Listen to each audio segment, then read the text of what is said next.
Hello. Well, it is fall here in Chicagoland. We're starting to cool down a little bit, although today not actually that much. Leaves are changing color. And it seems like it's a perfect time to start talking about peaty whiskey again. And today I'm going to review something that I've been recommending on kind of a regular basis for quite a long time, but I've never actually sat down in front of the camera and reviewed it. This is the Lagavulin 8-year-old.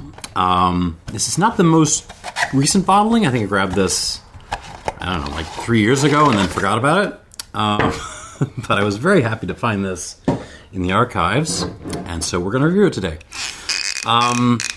This in Chicago right now is $55. Which makes it considerably cheaper than its closest competition. Laphroaig 10, which is 5 percentages lower than this, is $10 more. Ardbeg 10 is now 15. It's Ardbeg 10 is $70 these days. So hopefully you stocked up when you had a chance. Anyway, so I'm going to review this. It is... Well, I'll talk about this in a second, but first of all, it needs a sparring partner. And what shall I grab as a sparring partner for this 8-year-old Lagavulin? How about an 8-year-old Ardbeg? This is a committee release, a for discussion they put out a couple of years ago, but it's still kind of available. And it is interesting because now at least it is not that expensive on some of the, online retailers. And it's relatively simple, some sherry cask maturation mostly, I think, and they bottled it at a pretty high proof. So I am very, very curious to try this. But let's start with the Lagavulin. Jesus, look at that color. So Lagavulin, one of my absolute favorite distilleries on Islay, although I'm a hot mess about Islay. It's do I love Bowmore more, but Bowmore's messy a lot of the time? I love Lagavulin, but there's some batch issues. Ardnahoe's getting up there these days. But on the whole, man, I love Lagavulin. It's just a fantastic, grungy, gross distillery in the best possible way. And they kicked out the 8-year-old a couple of years ago as just this totally naked monster of maritime peaty grossness, and I absolutely loved it, so I'm very happy to try this again. 48% alcohol by volume. I don't think they mentioned anything about non-chill filtration or color, but this looks awfully oily and light in color to me. So let us see what we got on the nose.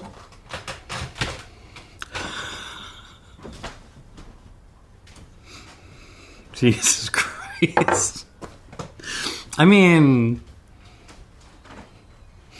on this channel, I have on many occasions made fun of the malt nerds for often being very provincial about what they think, the craziest or most extreme spirits in the world will be, and I have thrown Duck and Palmas brandies and Baijios at them as alternatives, but sticking your nose in this is a clear reminder that Southeast Islay, particularly in a half-dead cask, is still one of the craziest profiles you will find in spirits.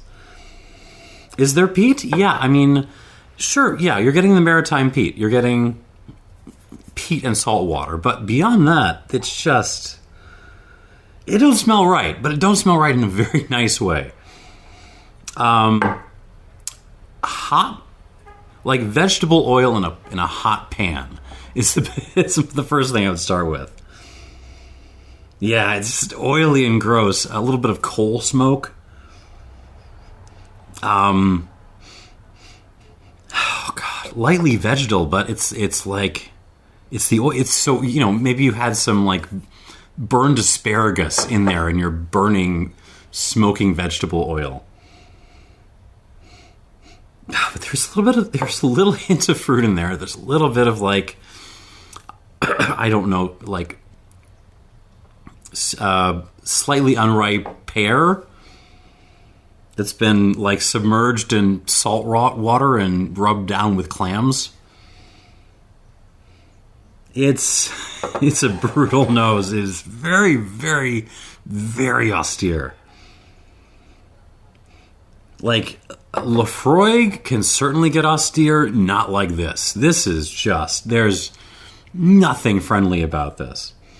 Which makes it, in some ways, in my opinion, a perfect first Islay whiskey. Like, this is something you can put in front of someone. I mean, you can kind of, they will know instantly whether they like this or not. It's just like, what the hell am I smelling? Yeah, the clam element is definitely in play. Is there wood? There's some black pepper.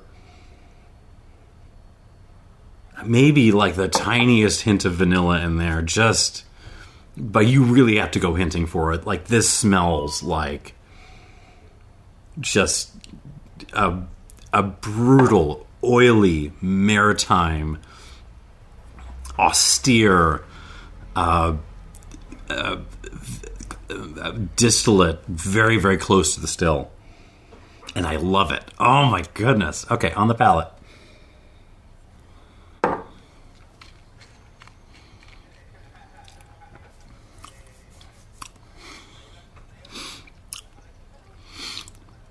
On the palate, believe it or not, it's a little bit more friendly. You get a little bit more of the vanillins coming in from the oak, but it's still, this is a ride.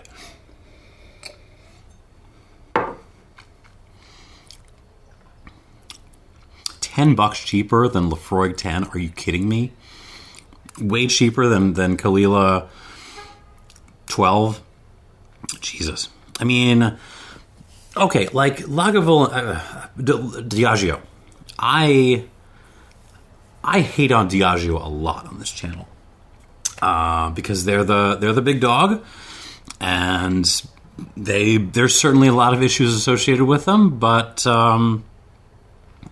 they have a hell of a lot of good distilleries, and every once in a blue moon, they will let them show what they've got. And here is an example of that. It's just as straightforward and as brutal an attack of Lagavulin-ness as you could possibly ask for.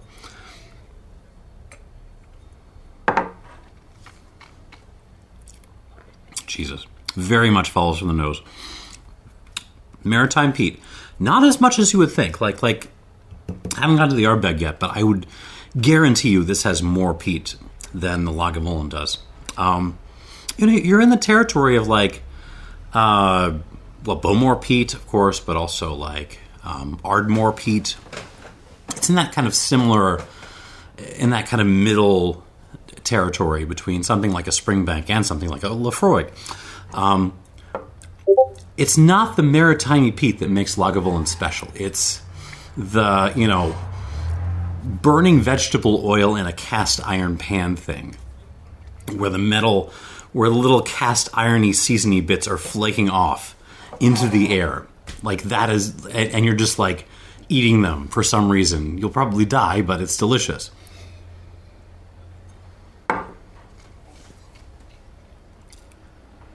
Oh God, it's gross. In the best possible way. Clams, again, comes like maybe there's some seafood in there with your burning oil. Like some kind of vegetables. Let's go asparagus again. Just the heads of the asparagus, though. Maybe they were a little bit gooey before you kind of put them in the pan. Rocks, like seashells, sea salt. There's a little bit of fruit. There's a little bit of like mashed, unripe pear kind of thing happening.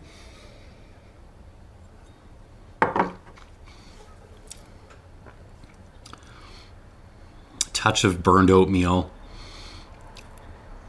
black pepper. I mean, Jesus. And just enough of a kind of like half a teaspoon of vanilla ice cream just to kind of remind you that you're drinking this for pleasure. It's so raw and so unapologetic about what it is, and I could not love it more. Yeah, let's go with that. So, let's see if the Ardbeg can beat this thing. All right, squirt of water. Yeah, I'm going to give it a little more, like 2 drops. 2. Good whiskey. It's Diageo, and I want to hate on it, but it's just... okay, moving on to this old Ardbeg 8-year-old for discussion.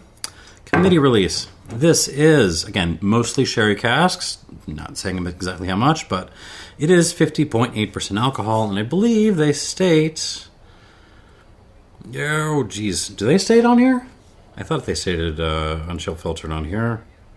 Maybe I'm completely wrong. Oh, well. Let's taste.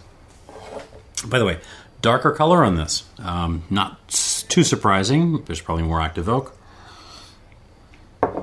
Let's see what we got.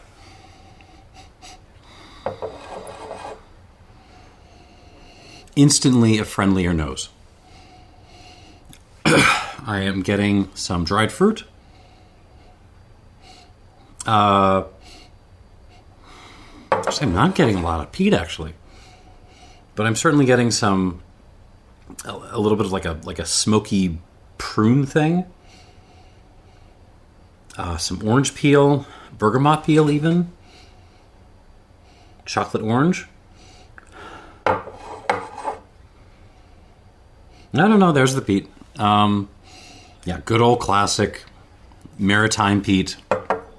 Sea breeze plus peat smoke. And there's the Ardbeg. The Ardbeg signature for me is very much like peaty s'mores, and I'm absolutely getting that here. We're getting the graham crackers, burned marshmallow, chocolate, slightly floral too. There's a couple of fermentary flowers coming off. No, I wasn't really getting that in Lagavulin. Touch of case tobacco, not Swisher Sweets. This is more like flavored pipe tobacco. There's a hair bit of coal smoke on this too. Overall, though, just much more clean and friendly than the Lagavulin is, which you kind of expect, right? But it still smells like very fat, and it's not burning vegetable oil in this case. It's just like a little bit of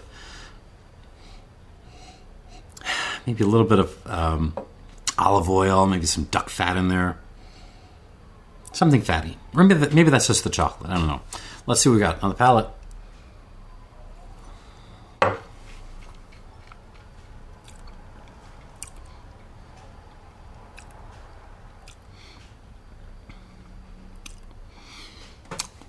Also very good.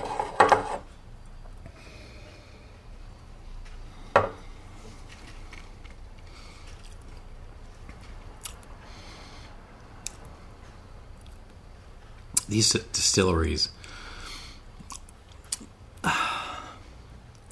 when they want to do it, when they want to just put something in some barrels and then let them go for a couple of years and then put them in a bottle without much fussing, when they want to do it, they can make phenomenal whiskey, phenomenal spirit, full stop. This is one of them.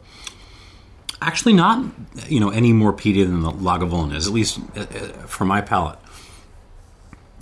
Feels like about the same level presents as the same level of peatiness. But we're trading a lot of what was going on here for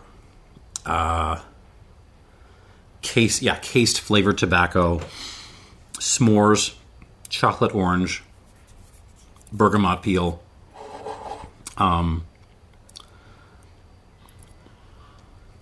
The graham cracker thing, I guess, is an aspect of the s'mores.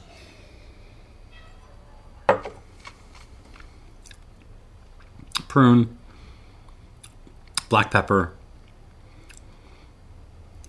It's still a good amount of maritime peat. You're still getting the seashells and the sea salt. Very like super clean peatiness. Little touch of coal smoke in there too.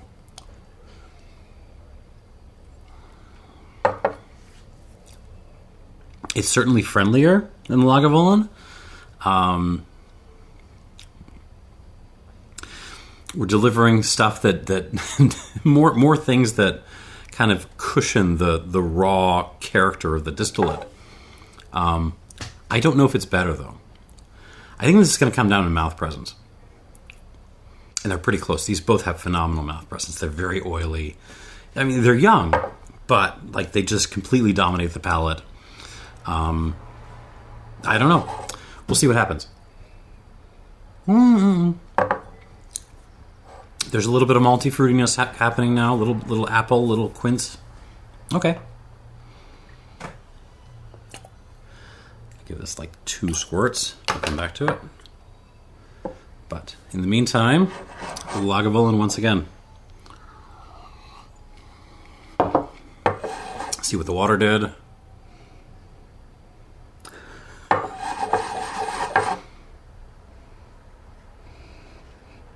That's interesting. Okay.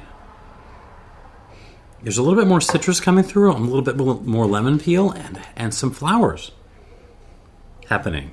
That's fun. We're almost like meeting Bowmore halfway here, which I'm okay with as a huge Bowmore fan. The florals. I mean, you're still getting the the burning vegetable oil, the cast iron.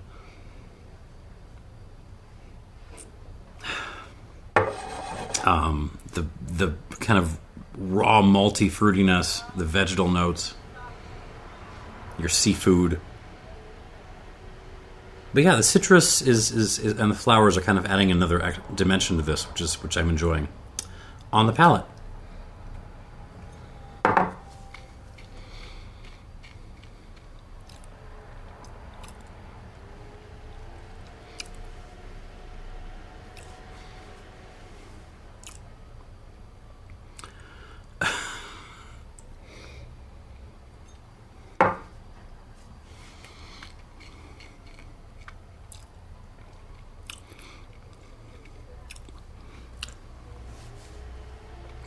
It's just such a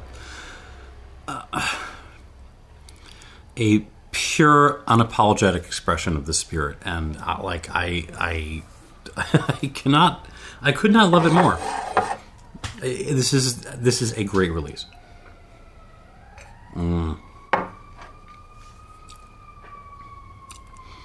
Changes with water on the palate? Not really. It's about the same. It's again a little bit less austere than on the nose, just a little bit though. No, I'm going to take that back. There is like a little squirt of lemon juice in there. I think that's coming through from the nose, but still, it's gross maritime peat, burning kitchen stuff. It's very, very raw.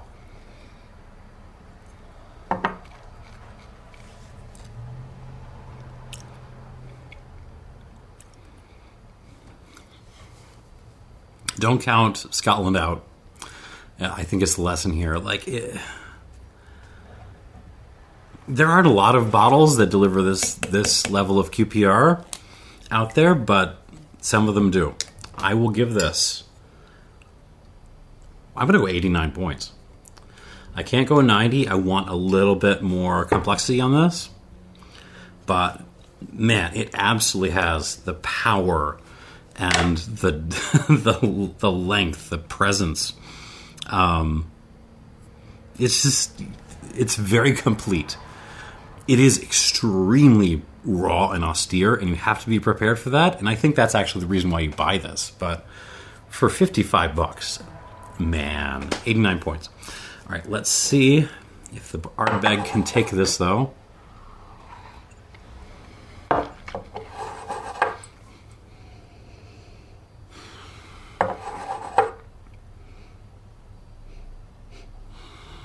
Ardbeg might have receded a little bit. No, it's still there.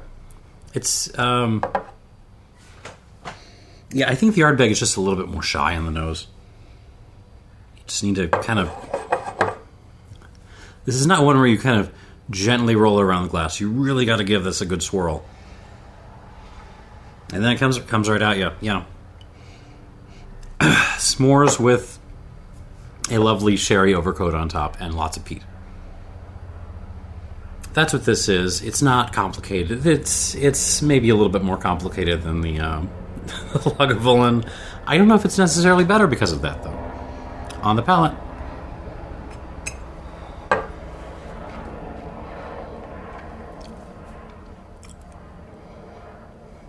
Ooh.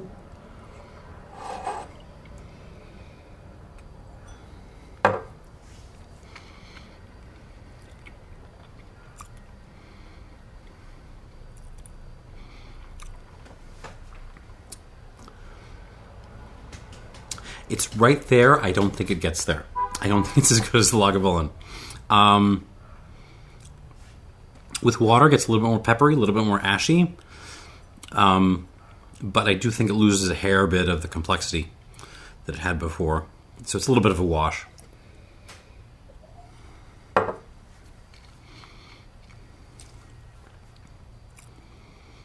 It's definitely friendlier. It presents sweeter. I don't think it actually is, but it presents that way.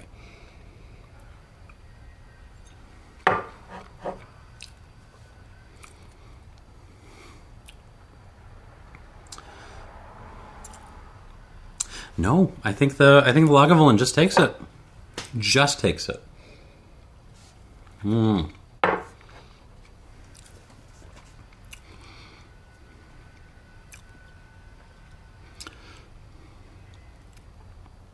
It's just got... I was complaining about the Lagavulin just needing a little bit more complexity, but it's got still a little bit more than this. So I will give this Ardbeg, which is still a darn good bottle. Great little alternative to the 10. If you've got half a case of the 10 tucked away and you want an alternative, I will call this. It's not that far behind the Lagavulin. I'm going to call this an 88 plus. 88 plus out of 100, and those are two very, very good young Islay whiskeys. 88 plus for the Ardbeg 8 committee release, and 89 for this circa 3-year-oldish Lagavulin 8. And if you are in the market for not too expensive Islay whiskey, I mean, God, if you haven't bought this yet, be prepared, but go buy this. Thanks for watching, and cheers.